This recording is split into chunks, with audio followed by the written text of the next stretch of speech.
या भागात आल्यावर अर्थातच कैलासवासी आर.आर. आबांनी केलेलं काम, त्यांनी केलेलं योगदान, एका जिल्हा परिषद च्या इलेक्शन पासून त्यांची सुरुवात झाली आणि राज्याच्या उपमुख्यमंत्री पदापर्यंत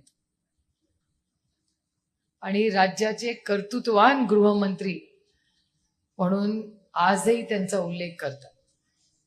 आज आपण बघता इथे अनेक मुली असतील पोलीस खात्यातल्या, किंवा ह्यांची ही भरती कदाचित आर.आर. आबांच्याच काळात झाली असेल.